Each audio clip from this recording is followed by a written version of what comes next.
പ്രപഞ്ചത്തിൽ സൃഷ്ടികർമ്മം നടത്തുന്നതിന് ഭഗവാൻ പരമശിവന്റെ പങ്കാളിത്തവും ആവശ്യവും വേണ്ടതാണ്. ശങ്കരനെ കർമ്മനിരതനാക്കുന്നതിനായി മഹാമായ സീതാദേവിയായി അവതരിച്ചു. ബ്രഹ്മദേവൻ സൃഷ്ടികർമ്മങ്ങൾ നടത്തുന്ന അവസരത്തിൽ ഹാലാഹലന്മാർ എന്ന പേരോടുകൂടിയ ചില അസുരന്മാരും ഉത്ഭവിച്ചു.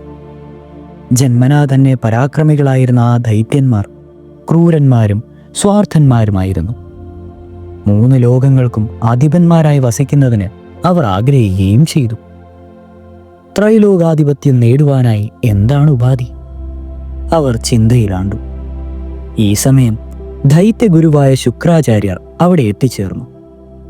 അദ്ദേഹത്തെ വന്ദിച്ചുകൊണ്ട് അവർ ചോദിച്ചു, ഗുരു, അവിടുന്ന് സർവജ്ഞാനിയും സർവ ഉത്തമനുമാണ്. ഈ സമസ്യയിൽ നിന്ന് മോചനം നേടുവാൻ ഒരു ഉപാധി നിർദ്ദേശിച്ചാലും? പ്രഭു, ത്രൈലോകങ്ങളെയും കീഴടക്കി ത്രിമൂർത്തികളെയും പോലും അധിപന്മാരായി തീരുവാൻ എന്താണ് മാർഗം? ഹേ ദൈത്യേശ്വരന്മാരെ, നിങ്ങളുടെ മോഹം സാധാരണക്കാർക്ക് തീർത്തും അപ്രാപ്യമാണ്. പക്ഷേ നിങ്ങൾ പരാക്രമികളും ഇച്ഛാശക്തിയാൽ അനുഗ്രഹീതരുമാണ്. അതിനാൽ ഞാനൊരു ഉപാധി നിർദ്ദേശിക്കാം, കേട്ടുകൊള്ളുക. ശുക്രാചാര്യൻ പറഞ്ഞു തുടങ്ങി. എന്റെയും നിങ്ങളുടെയും സൃഷ്ടികർത്താവ് ഭഗവാൻ ബ്രഹ്മദേവനാണ്. അദ്ദേഹത്തെ തപസ്സിലൂടെ പ്രസന്നനാക്കിയാൽ നിങ്ങൾക്ക് വരങ്ങൾ ലഭിക്കുന്നതായിരിക്കും. ഉണ്ണികളെ, അസുരവംശത്തിന്റെ അഭിമാനമായി നിങ്ങൾ മടങ്ങി വരിക. ശുക്രാചാര്യർ ഹാലാഹലന്മാരെ അനുഗ്രഹിച്ചയച്ചു. ഹാലാഹലന്മാർ ഉടൻ തന്നെ തപസ്സിനായി പുറപ്പെട്ടു. അവരുടെ അതികഠിനമായ തപസ്സിൽ പ്രപഞ്ചശക്തികൾ വിസ്മയിച്ചുപോയി. ഒടുവിൽ ആ അസുരന്മാർക്ക് ബ്രഹ്മദേവൻ പ്രത്യക്ഷനായി. ദേവാ, ഞങ്ങളുടെ കൊടിയ തപസ് അങ്ങയിൽ നിന്ന് നേടുന്ന അനുഗ്രഹത്താൽ സമ്പൂർണമായി മാറും. ബ്രഹ്മദേവ, ത്രൈലോകാധിപതികളായി തീരുവാൻ ഞങ്ങളെ അനുഗ്രഹിച്ചാലും. ഹാലാഹലന്മാർ അപേക്ഷിച്ചു.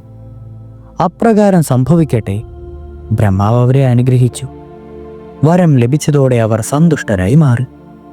ബ്രഹ്മദേവന്റെ അനുഗ്രഹം ഹാലാഹലന്മാരുടെ ക്രൂരതകൾ ഇരട്ടിപ്പിച്ചതേയുള്ളൂ.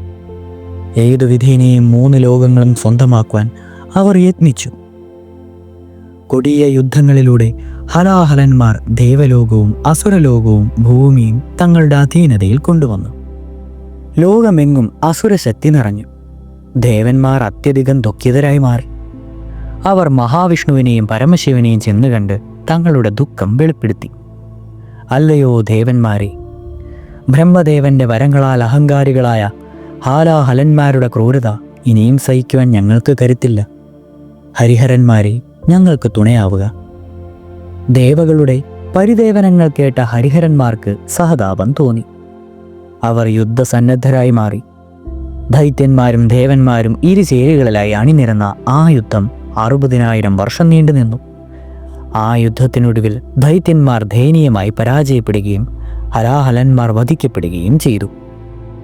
എന്നാൽ തുടർച്ചയായ യുദ്ധം ഇരുവിഭാഗക്കാരെയും തളർത്തി. ഭഗവാൻ മഹാവിഷ്ണുവും ശങ്കരനും കർമ്മവിമുഖന്മാരായി തീർന്നു. ഈ വസ്തുത മനസ്സിലാക്കിയ ബ്രഹ്മദേവൻ ചിന്തിച്ചു തുടങ്ങി. ശിവശങ്കരനും മഹാവിഷ്ണുവും സ്ഥിതിസംഹാരങ്ങൾ നടത്തുന്നതിൽ ഇപ്പോൾ വിമുഖരാണ്. നെടുനാളത്തെ യുദ്ധം ദേവന്മാരുടെ വീര്യം അപഹരിച്ചുവോ? ഈ നില തുടർന്നാൽ ലോകഗതി എന്താണ്? പ്രസ്തുത അവസ്ഥ പരിഹരിച്ചേ മതിയാകൂ. ഇപ്രകാരം ചിന്തിച്ചുറച്ച ശേഷം ബ്രഹ്മദേവൻ ദക്ഷൻ തുടങ്ങിയ പ്രജാപതികളെ വിളിച്ച് നിർദ്ദേശിച്ചു. പുത്രന്മാരെ, ഹരിഹരന്മാർ ഇപ്പോൾ സ്ഥിതി സംഹാരങ്ങൾക്ക് അപ്രാപ്തരാണ്. അതുകൊണ്ട് തന്നെ സൃഷ്ടിയും സ്ഥിതിയും സംഹാരവും സാധ്യമാവുകയില്ല. അതിനാൽ നിങ്ങൾ ആദിപരാശക്തി മഹാമായയെ തപസ് ചെയ്ത് പ്രസാദിപ്പിക്കണം. ദേവി അവതാരം കൈക്കൊള്ളുന്നതോടെ ഈ അവസ്ഥയിൽ മാറ്റം സംഭവിക്കുന്നതായിരിക്കും. പ്രഭു, അവിടുത്തെ ആജ്ഞ ഞങ്ങൾ ശിരസാ വഹിക്കുന്നു എന്നിങ്ങനെ പറഞ്ഞ ശേഷം ദക്ഷൻ തുടങ്ങിയ പ്രജാപതികൾ തപസ്സിനായി പുറപ്പെട്ടു. ഹിമാലയ സാനുക്കൾ ദക്ഷ പ്രജാപതികൾ തപസ്സിനായി തിരഞ്ഞെടുത്തു. അവരുടെ ഉഗ്രതപസ് 1,00,000 വർഷങ്ങൾ നീണ്ടുനിന്നു.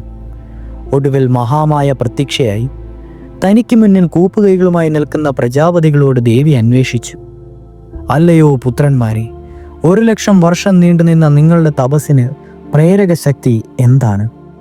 അമ്മേ, ഹലാഹലന്മാരുടെ വധത്തിനു ശേഷം പരമശിവനും മഹാവിഷ്ണുവും കർമ്മവിമുഖരാണ്. ശങ്കരൻ സംഹാര കർമ്മത്തിൽ നിന്നും അകന്നതോടെ പ്രപഞ്ച സംവിധാനം തകരാറിലായി. ഈ പരിതസ്ഥിതിയിൽ അവിടെ നിന്നും അറിവുള്ളതായിരിക്കുമല്ലോ. ദേവി, അവിടുത്തെ കൃപയാൽ ലോക സാധാരണഗതിയിലേക്ക് മടങ്ങുമെന്ന് ഞങ്ങൾ കരുതട്ടെ. പ്രജാപതികൾ തങ്ങളുടെ ആവശ്യമറിയിച്ചു. ഹേ പ്രജാപതികളെ, നിങ്ങളുടെ ആഗ്രഹം നിറവേറ്റപ്പെടട്ടെ. നിങ്ങൾ ആവശ്യപ്പെടാതെ മറ്റൊരു വരം കൂടി ഞാനിതാ നൽകുന്നു. പ്രജാപതികളിൽ പ്രമുഖനായ ദക്ഷൻ്റെ മകളായി ഞാൻ അവതാരം കൊള്ളും. സതി എന്ന നാമധേയത്തിൽ എന്നെ പരിപാലിക്കണം. അല്ലയോ ദക്ഷ, താങ്കളുടെ പുത്രിയായി പിറക്കുന്ന എന്നെ ഭഗവാൻ പരമശിവന് ദത്തയാക്കുക. ഇത്രയും പറഞ്ഞിട്ട് ദേവി അപ്രത്യക്ഷയായി. അതനുസരിച്ച് മഹാമായ സതിയായി ദക്ഷഭവനത്തിൽ ജനിച്ചു. തുടരും.